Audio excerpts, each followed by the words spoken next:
Okay, so today I'm going to be presenting on the power of socio-emotional learning and grit in the math classroom. And the reason why we are talking about this is because we know that America has been going through some changes regarding just its structures in education. And not only that, but just some of the latest concerns. And so if you haven't heard, my name is Dr. Adia White. I'm a national education consultant. I'm a co-author with Big Ideas Learning and National Geographic Learning, and I'm super excited to be here with you today. And so, yes, you can contact me. I've got my social media information, which I hope we can connect after the session. My Twitter is iWhiteBIL and Indie Speak and Teach. You can also check out my website, www.india-white.com. So this session, we're going to talk about information on socio-emotional learning and grit and how it impacts education. We're going to also provide information on how to successfully implement socio-emotional learning and grit within the math classroom. And we'll discuss what has worked in classrooms up till now, so that we all know how to best move forward. And so I'm going to go through some of these findings with you. So recently in the US, we've had these mass school shootings at Parkland, Uvalde, and we even know Virginia Tech and beyond. Okay, we've had suicide increases in our youth. We've had dropout rates increase since the pandemic, along with prison enrollment, in particular, even of your youth, since the pandemic.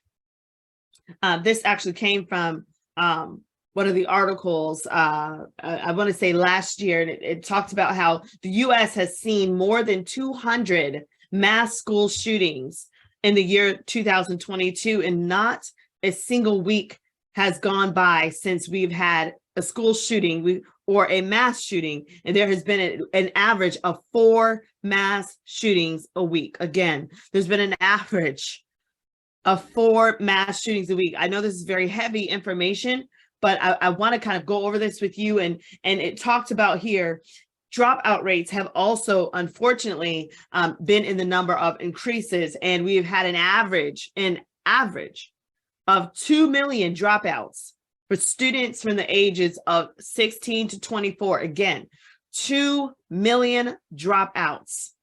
That's nothing to be comfortable about. That's a concern. And we have to see, how can we bridge this achievement gap and decrease these rates? We've got to do something.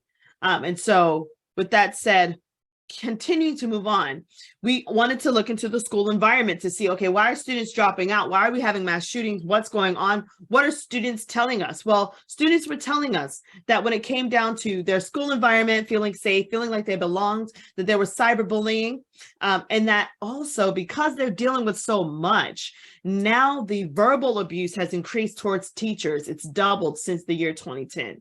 And you can see here, there's so many different things taking place, so many different factors that have contributed to this. Feel free to chime into the chat as well as I'm discussing this with you. If you have any questions, if you have any feedback, any comments, anything you've heard that you would like to share, I'd love to make this interactive with you as we move forward. So thank you.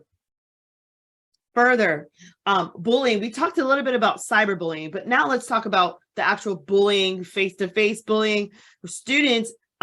2 or more races, and also your female students that identify as female students expressed that they have encountered the most bullying since 2019. And also students that were in the 7th grade as well were the ones that were the most vocal about this. So we're seeing now that there is a disconnect in middle school with our young females and students of color, students of more than one race. And so I'm going to check out the chat. I see I'm getting some stuff here in the chat. Oh, thank you so much, Dr. Sears. So good to see you. And it's so good to see everyone here. So let's keep going, guys. So we're talking now about suicide. And this is a very sensitive topic. And I don't share this lightly. I understand, we're all dealing with it. We are in the trenches. And unfortunately, it's saying that suicide is the second leading cause of death for children, adolescents, and young adults that are ages 15 to 24 years old. These students are having family history of suicide attempts. They're exposed to violence. They have firearms. And sometimes that is so innocent, right? So a student could say, oh, we've got firearms in the home, no big deal. We don't use them for anything. We might use them for, various hobbies or whatnot. But then, if that student is dealing with some serious situations at school, peer pressure or whatnot, unfortunately, thoughts start going and unfortunately, things can happen. Students are dealing with the acute loss of rejection. And these are things that we usually, 10 plus years ago, we'd say, oh, it's no big deal. Sticks and stones may break your bones, but names will never hurt you. Well, now we're starting to see in this generation, they're kind of saying, well, names will take me out of here. And so we've got to start really doing what we can do as leaders to really be sensitive enough for our students and do that double check to make sure that we're not only meeting their needs academically, but also socially and emotionally. Now, I wanted to share this as well, the school to prison team pipeline. This is something that my late mentor really kind of honed in on. He was very passionate about this because unfortunately we started to see an increase of this. This right here, it was a racial composition of the U.S. college population, state and federal prisons. And it talked about the second chance Pell programs. But this data showed us here, guys, that in 2018, about 60% of white students were enrolled in college compared to about 15% of Black students. They showed that over 35% of students, Black students, were enrolled in prison compared to about 30% of white students, and that twice as many Black students went to prison instead of college, and 3 to 4 times as many white students went to college instead of prison, and that more Hispanics went to college or went to prison instead of college. Feel free to chime in the chat anytime during this presentation about just some of these statistics and any thoughts that you have of how can we change this. And some things that I thought of too was we need to start looking at our restorative practices, what we're doing in school. If a student is having, an altercation or a disagreement with whether a teacher or another peer, what are we doing to resolve it? Do they go right to the principal's office? Are we doing more mediations? Are we doing more times where the students can just cool off for a minute and have a time to express themselves? Or do we just run it right through, the disciplinary process because we're fed up or we're frustrated? Some things to really, kind of think about for educators as to how they can continue to move forward in bringing these numbers down. So now I wanted to show this video clip. I don't know if it's gonna cause my presentation to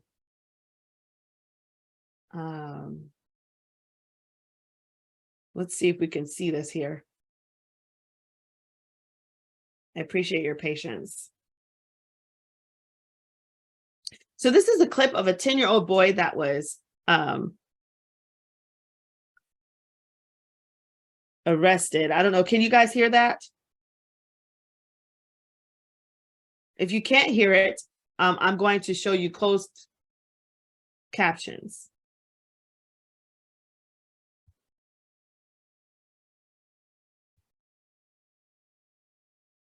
So in this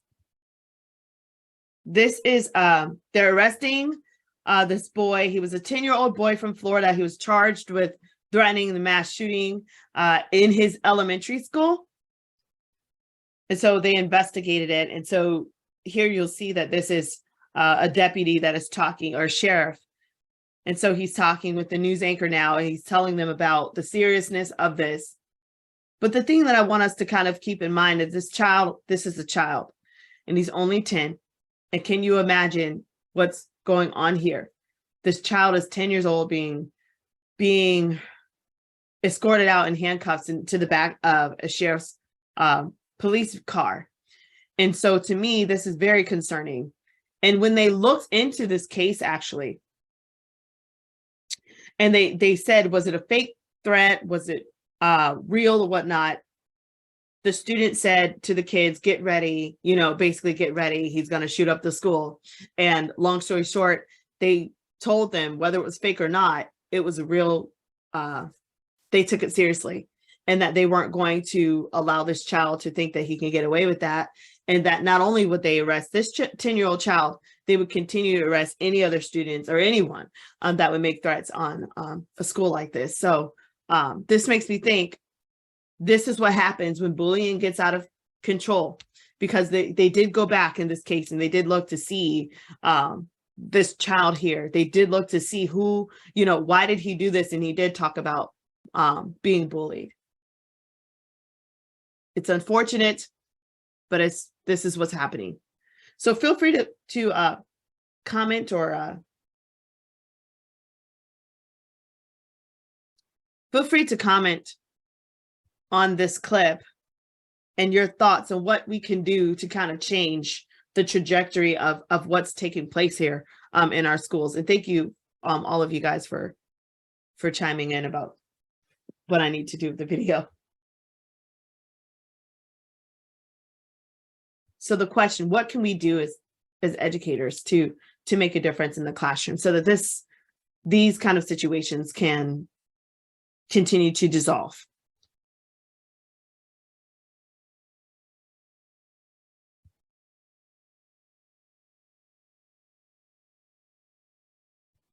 I mean, I'm not sure if teachers can do this, or even if school systems can, but it's almost like mandatory counseling. I mean, I would love for all children to have that. Right. And then, of course, there's a shortage of counselors. Remember when, unfortunately, when Parkland shooting took place, because what had happened there was not only was Parkland affected, students throughout the state of Florida wanted counseling because they couldn't believe what they were reading and what they were hearing. And it created this trickle effect among even the nation, where people were just distraught about, can I trust being in school? Am I safe? And then the school psychologists and the counselors were bombarded, and the guidance counselors, and they were like, we can't take all of these students. That is why Florida implemented the socio-emotional learning programs, because it was supposed to be an incentive or a way to accommodate and help with counselors with providing curriculum, because they knew that counselors couldn't handle all of the students at their school. So then they said, well, we'll help teachers help our counselors. But you're spot on with that, Amanda. I think we need to do something. Anyone else? Hello. Hey. Yeah, I guess this just provides an opportunity for us to reflect on the classroom culture and climate, because policies are being provided.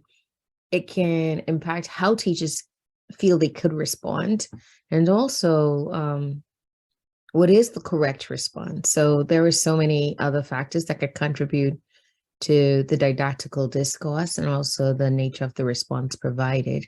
And as we think about it, I mean, socio-emotional learning, the competencies, coming from CRESL, it provided us an opportunity for dispositions that we want to promote, but they run parallel to the math practices, as we think about, how do you regulate your own behavior by figuring out how do you engage with productive struggle. So as you think about how they complement each other, one can be intentional, but I mean, at the same time, I do believe our curriculum last year was trying to take out social emotional learning at the state level, if I'm not mistaken. You're correct. So this goes back to, if we're finding things that are working within the classroom setting, but then our state is providing other guidelines, it creates lack of clarity for the educator as to how to proceed. Thank you so much. And you're spot on, Dr. Sears. And the thing that you said that resonates here with me is how they complement each other, how this should not have been, I'm going to be careful what I say, but we should have focused on, are these really complementing each other? Let's show that and highlight the good, and not going off of the fears of what we are thinking might take place versus what we know was actually taking place. And I think that, as we're working with, legislation and other leaders, it is imperative to show them the data and to show them the reality of really having great socio-emotional learning programs that do complement math practices and whatnot throughout the state. So thank you all for sharing. And so with that said, we're going to talk a little bit more about socio-emotional learning here. We have what is socio-emotional learning? So researcher Daniel Goleman is coined with this. He's one of the researchers coined with it, and he says that it's a process for helping students and adults develop fundamental skills for life effectiveness. So it helps you handle yourself, your relationships, your work effectively and ethically. And with these skills, people can recognize and manage emotions. They establish positive relationships. They can handle challenging situations. It helps our students to become caring, capable, and responsible. It helps them with better academic performance. And they become effective workers when they go out into the workplace, because we know that a huge important critical component of being able to work collaboratively with people is having a self-awareness, right? And being able to have those social skills, having self-management, coming to the job on time, things like that. But then also being able to have those relationships and having relationship building, which all of these are a part of the castle wheel. And all of these are critical components to developing a student overall, a person, developing the whole child and not just that academic component. And we see that this is critical. And so again, the 5 components that we usually focus on in socio-emotional learning are self-awareness, self-management, social awareness, relationship skills, and responsible decision-making.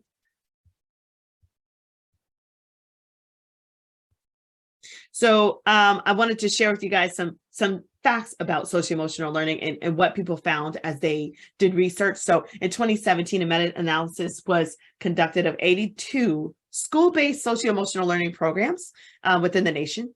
They found that there were long-term effects between 6 months and 18 years of improvements in 4 areas. So students improved in their socio-emotional learning skills and their attitudes. They had positive social behavior, and their academic performance improved. There were also decreases in conduct issues, emotional distress, and drug use. Students that were more self-aware and confident, Dweck found this and said that if they were more self-aware and confident about their learning capacities, they would try harder to persist, right? So there's that grit component in the face of challenges.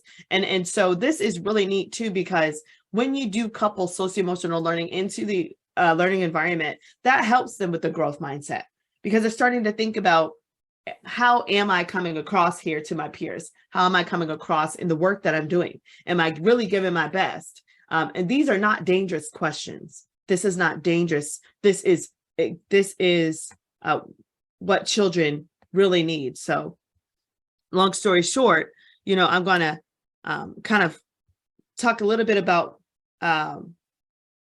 grit, because with grit as well, which grit is the passion and perseverance to obtain long-term goals, which Dr.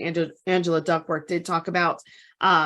And she found that grit was the main factor of success for first-generation students. I also found this in my studies at the University of Florida when studying students and trying to understand the persistence of first-generation scholars. We found that even if a kid had mentors, even if they had, financial, success, support, or if they, were academically sound, no matter what they had, the one factor that trumped everything else regarding student success was grit.